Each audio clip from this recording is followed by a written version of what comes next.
7.1, which is on distance and midpoint formulas and conic sections. So today we are going to be talking first about what we talked about in class. And what we talked about in class was, let me see here. First off, we had this little thing from Indiana Jones. And we knew that this little plate, this broken plate that we found here, was a part of a ceremonial plate. We said that was point A, -4,2, and point B was at 6,4, and we placed the plate at the origin. In order to find this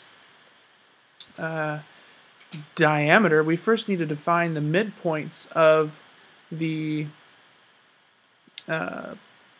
two chords here, the red chords here. And these two red chords are the distance from A to O and B to O. And the reason I needed to find the midpoints was because if I draw in my perpendicular bisectors for the two chords, they're perpendicular and they bisect it, that means the point where they intersect is my midpoints. And the reason I need the midpoints is I need those midpoints to find the equation for each of the blue perpendicular bisectors. So I found the midpoints. After I found the midpoints, I needed to find my slope of the blue lines. Once I found the slope and the midpoint of the blue line, or the point that is the midpoint of the red line, on the blue line, then I can find the equation for each of the blue lines. So then, once I find the equation, I'm going to use the equations for each of the blue lines to find my center. So the first thing is, there's my center, and I'm going to find the midpoint M for the first red line on the left side, and that gives me -2, 1. The way I got that was I added -4 and 0 divided by 2. Added 2 and 0 divided by 2. N, I'm going to name the midpoint for the other red chord, and I got 3, 2 from that. The way I did that, add 6 and 0, I got 3 once I divided by 2. Add 4 and 0, divide by 2, I get 2. So then I found my slope of my red line, and that's going to be the same as 2 over -4, which reduces to -1/2. And the slope for my other red line is going to be a +4 over 6, which reduces to 2 over 3. Now, because I have perpendicular bisectors, the slopes of the blue lines are going to be opposite reciprocals of the red lines. So the slope for my blue line, the first one is going to be a +2, and the second one is going to be a -3 over 2. So I'll just darken those in for you. So now that I have my slope and my midpoint, I can write my equation using point-slope form, which is y minus y1 equals the slope times x minus x1. Substituting in the values that I got from my midpoints and my slope, for the first equation I get y minus 1 equals -1/2 times x minus -2 equals, which is reduced to y minus 1. Oh wait, you're right. It's not supposed to be -1/2. It should be 2, right? I found my slope was 2. So let's erase that, and I get 2. So simplifying that, I get 2x. And the negative and a negative turn that into a +2. Multiplying that gives me +4. Add 1 to both sides. I get my equation is y equals 2x plus 5. For my second blue line, so first off, this green line is what we just found. The purple line will be my second line that I'm going to, for the equation that I'm going to find next. So my slope is, I'm going to use is -3 over 2, and my midpoint is n, which is 3, 2. So I get y minus 2 equal to -3 over 2 times x minus 3. And again, we're using point-slope form here of the equation of a line. So I simplify this. This gives me y equals -3/2 x plus 9 over 2 plus 2. So I brought that negative 2 over, which made it a positive 2. And when I multiply negative 3 by negative 3 halves, I get a positive 9 halves. Now to add the 2 with the 9 halves, I need a common denominator, which is going to be 2 over 2, which gives me 4 over 2. 9 halves plus 4 halves is 13 halves. So then we get negative 3 halves x plus 13 halves equal to y. So these are my two equations that I'm going to use to find my center. And here is when I use substitution. So I'm going to rewrite these two equations and then use substitution. So I'm going to take y equals 2x plus 5 and substitute 2x plus 5 into y in the second equation and solve. So I've got 2x plus 5 equal to negative 3 halves x plus 13 halves. Whoa, that went by really quick. Sorry about that. Back up here just a bit. 2x plus 5 equals negative 3 halves x plus 13 over 2. Now, what I'm doing here is I'm multiplying both sides by 2 to get rid of the fraction. I want to get rid of the 2 in the denominator. Since they both have 2, that makes this really easy. So I multiply this on both sides. We get 4x plus 10 on the right, or on the left, excuse me, equal to negative 3x plus 13 on the right. Now all it is a simple add and subtract of common terms.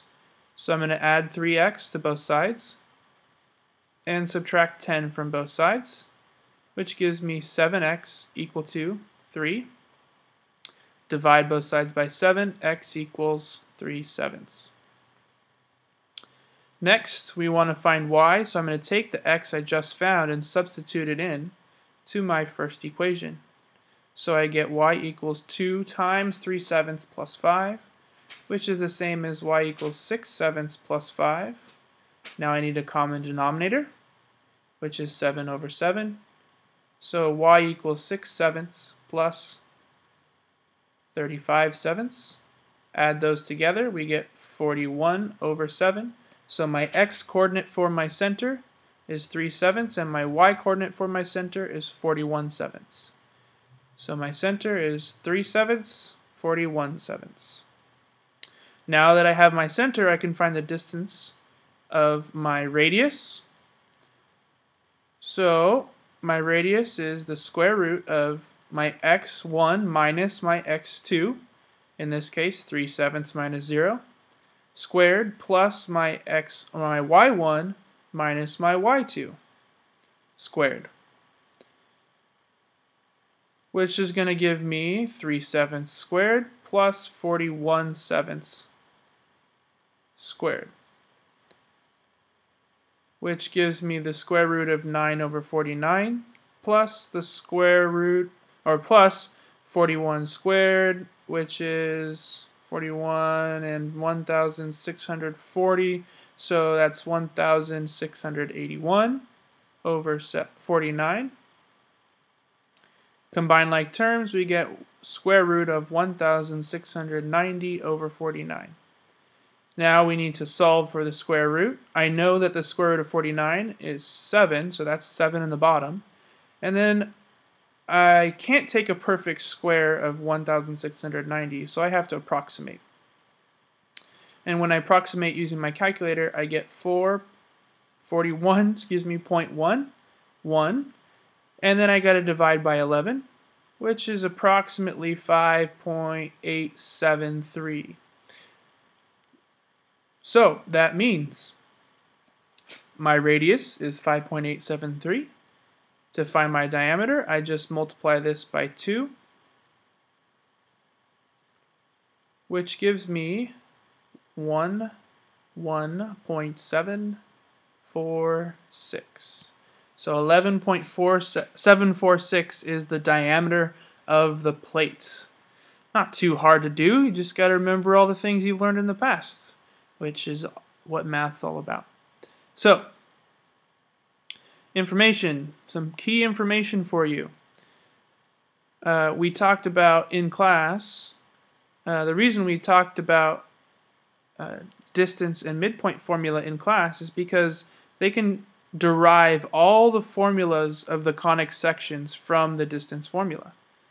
So our next unit is on conic sections, and I can get all those formulas, all the equations from conic sections from the distance formula. I can rewrite them from the distance formula. And the distance formula is just another way of rewriting the Pythagorean theorem. So the Pythagorean theorem is the same as the distance formula, and it's really the same as an ellipse, hyperbola, circle, and parabola. It's just different circumstances, different ways of looking at things. So, moving on. The way we get conic sections from is we take it from a cone. That's what these are. These are cones, poorly drawn cones, but they're cones, and it's called a double cone. One end is on top of the other, and they both meet at the same point, which is the vertex of the cone, the very tip of the cone. And so the way we get these four special shapes is by cutting the cone like a knife through butter. Butter, that sounds good. On toast. Or waffles, even better. So if I cut straight across, it doesn't look like I'm cutting straight across, but it is. This is going to give me a circle. And then if I cut at a slight angle, so it's still going through both from one end to the other, that gives me an ellipse. If I cut so that I don't go from one end of the cone to the other and I come out the top, this gives me a parabola. And the last one is the hyperbola. Now, to do that, you have to cut straight up and down. And this is what the hyperbola looks like. Poorly drawn, but you kind of get the idea. And the closer to the center, the points, the closer the hyperbolas become. Okay, so some more information here. Is the standard form of each of the equations of these conic sections. We have a parabola. The parabola has two forms, vertical, which is x minus h squared equal to 4p times y minus k, and no squared on that one. So if I got a vertical, I got to have a horizontal. The horizontal form is very similar, only it's going to be y minus k squared equal to 4p times x minus h. H always goes with x, k always goes with y. The reason I will explain in a minute. Next we have a circle, and the circle is just a modified form of the Pythagorean theorem. So x minus h squared plus y minus k squared equals r squared. And that r squared is your radius. You'll notice it looks very similar to the distance formula. If you square root both sides, you get the distance formula. Next is an ellipse. And this is x minus h, you guessed it, squared over a squared plus y minus k squared over b squared equal to 1. And the reason it's equal to 1 is if it was r squared, it would be a circle, not an ellipse. And a and b would both be 1 anyway. Now the last one is a hyperbola, and since an ellipse opens inward towards each other, and a hyperbola opens outward, a hyperbola's sign is going to be opposite the ellipse. So for a hyperbola, we have x minus h squared over a squared minus y minus k squared over b squared equal to 1. Now altogether, you'll notice each one of these equations has hk in it. This hk is the center of each of the objects, each of the conic sections. In every conic section, it has an h and a k. That edge K in the parabola is called your vertex. Circle, ellipse, and hyperbola is your center. So let's look at an example. Let's say I have the equation y equals 3x squared. Well, if we go back to the last slide, you'll notice the only one that has only one of them squared is a parabola, and it's vertical. So y equals 3x squared is going to be a parabola, and it's going to open vertically because x is squared and y is not squared. So it's a vertical parabola. Now the next question is, does it open upward or downward? Well, I have this 3 here, and it's a positive 3, so that's going to be up because it's positive. Let's look at a different problem. Let's say I have x squared plus y minus 3 squared equal to 9. Well, we can go back to the last slide and check to see exactly what it is. You can do that on your own, just rewind the video, but I'm going to move on. You'll notice that I can rewrite 9 as 3 squared. And this looks awfully like the equation for a circle. So I have a squared plus b squared equals c squared, so to speak. So this is a circle. And my h value is going to be 0 because I am not subtracting anything from x. There's nothing to subtract, so h is 0. And my y value that I'm subtracting is 3, so that means k is also going to be 3. And it's a positive 3 because we subtracted k originally. It was y minus k, and now we have y minus 3. Since they're both negative, that means they're also both positive when I take away the negative signs. So that means h is 0, k is 3, so my center of this circle would be at 0, 3. The last piece of information we need to find would be the radius. The radius is on the other side of the equal sign, that 3 squared. It's not 9, it's not 3 squared, it's just 3. Remember, in the equation for a circle, it was r squared. R is your radius, not r squared. So if you're asked to find the radius of a circle, you just have to square root both sides, and you find the radius. So, let's see here.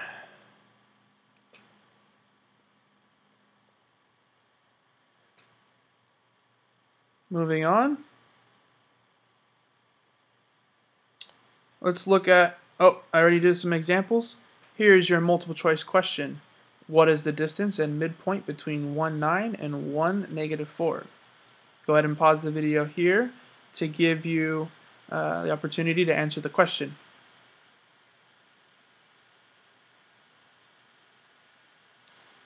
And here's your free response question as well.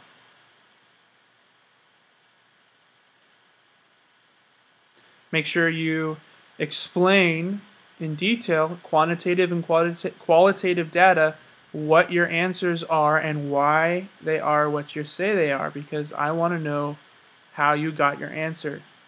If you just copy and paste it from a friend, that's not going to work. You got to explain why. If you sneeze during this video, bless you.